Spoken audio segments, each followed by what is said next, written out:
G'day, Steve Morgan here from Fishing Media, and we're doing some back to basics videos at the moment. This one is going to be about how to look after your baitcaster, both outside and inside, and I've enlisted the help of Matt Osley. Matt, you are the marketing man at Rapala, but also the reel service guy. You have to be multifunctional in that company, don't you? Multitasking at its best. And so you see a lot of reels, a lot of insides and out, and I thought we'd take this opportunity to get some advice from you on how you look after it after each trip, or if you want to have a little bit of a deeper dive, how to service these reels yourself. Can most people do it, you think? Yeah, there's definitely aspects to a reel service where the general public can have a go at it and maintain their reel, extend the longevity of your reel without having to dive too deep and get too technical. And Yeah, and keep it out of your basket. That's it. Look, the longer it stays out of my hands, the better it is for me. So. All right, so I'm gonna chop this now. We're gonna come back with Matt, and he is going to run us through baitcaster servicing 101. Firstly, this is actually one of my own personal reels, and it's had a bit of usage over the school holidays with a few of my mates. I've been out in the salt water, fresh water everywhere, and it's due for a service. I can kind of feel it's getting a little bit dry, so this is going to be our guinea pig for this episode. A few things. Firstly, what I'm going to do is just run through what we're going to need. So we're going to need a few greases. So you can just get the general grease from any of your local tackle stores. And there's plenty of different options out there, but just a general grease is normally okay. A nice thin oil. So this guy here, it's one of my little oil blends. I've just got a little bottle that I actually bought from Spotlight. This has got a nice fine applicator in there because you will need to get into a few little bearings and stuff like that. But the best thing is it's nice thin oil. So either a sewing machine oil, or once again, go down to your tackle shop. They'll have a myriad of different options for you to choose from. Head into your bathroom, grab your toothbrush. An old one's the best ones because they're nice and sprayed out, because that helps you get all the little bits of sand, dirt, grime, grease, everything out of your reel that you don't want in your reel. And the two final things are two small screwdrivers, so a flathead and a Phillips head. These will come in handy, I'll show you exactly where. There's a couple little bearings you'll have to access. So that's our tools. The final thing is the rubber band. Now this is a very, very crucial part.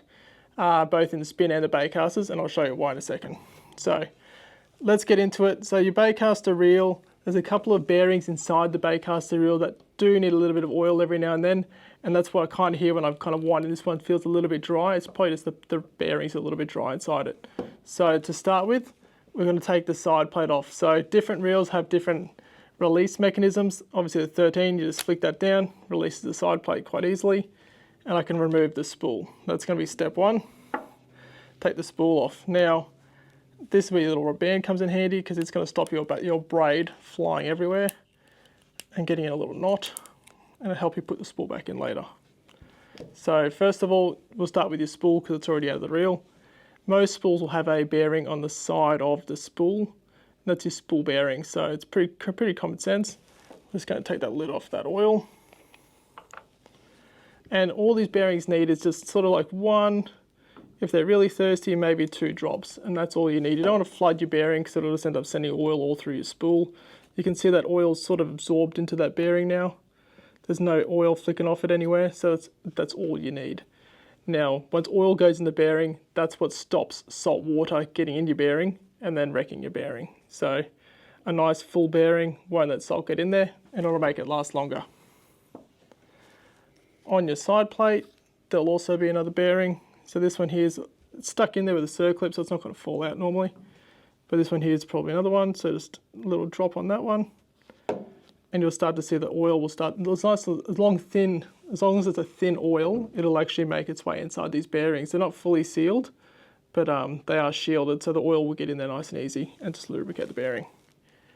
Finally, on this side here, that's the other spot we have to do is oil is in here. So this is where your pinion sits. It's pretty hard to see it, but in nice and close in here. Just a little drop of oil on the side of your pinion, and that'll oil the bearing that sits at the bottom of your pinion. So that's pretty much all we need to oil on this side of the reel. You can see this reel here is actually a little bit grimy on the inside. If I was going to do a full service, I'd probably take it apart and give it a good clean out. But what I'll do, I've got a little bit of soapy water here, which is just dishwashing soap. And a bit of water, just a few drops of dishwashing soap. Just wet a cloth. Don't go and hose your reel, because if you hose your reel, you just push dirt and grime further in the reel. This one here, just get a little bit damp cloth. And you'll actually just clean them up. So You can actually see where I've cleaned that one. It just gives it a nice little clean look to it.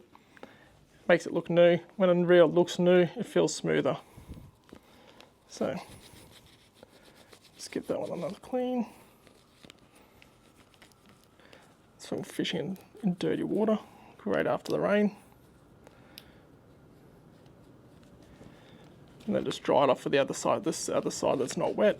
Just give it a quick dry off. Wipes all the debris off.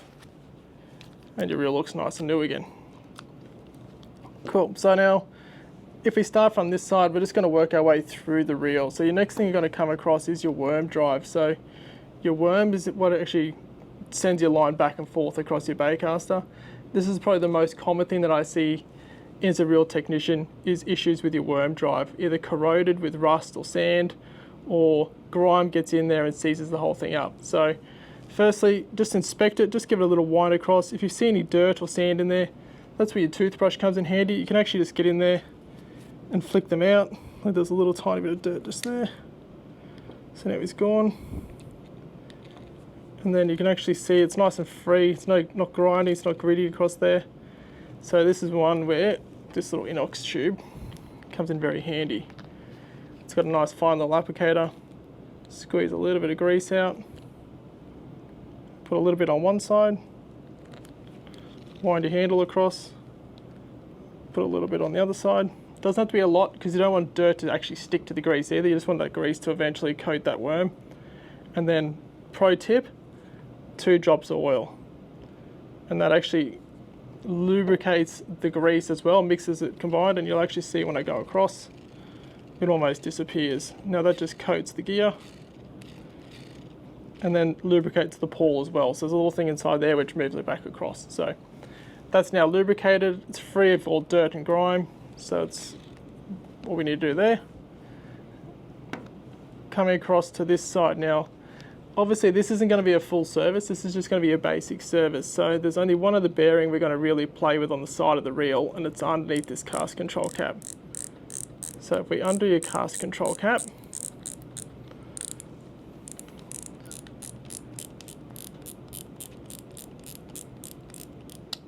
that pops off. And I don't know if you can see it, there's a nice little bearing right inside that little hole there. 2 drops of oil is all that's needed. It's going to make its way around there because it's a nice thin oil. It's a bearing stopping it from moving anyway. And then eventually, when the spool goes back in, that'll spin that bearing and get all that oil everywhere anyway. So that's all we need to do on the reel. So that's basically the reel now is being serviced.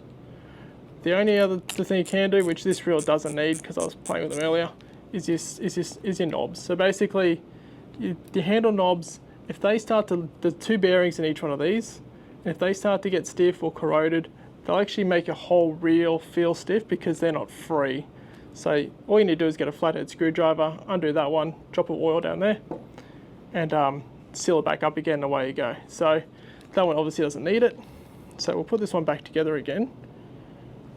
Drop your spool back in. Make sure there's no line pulled through.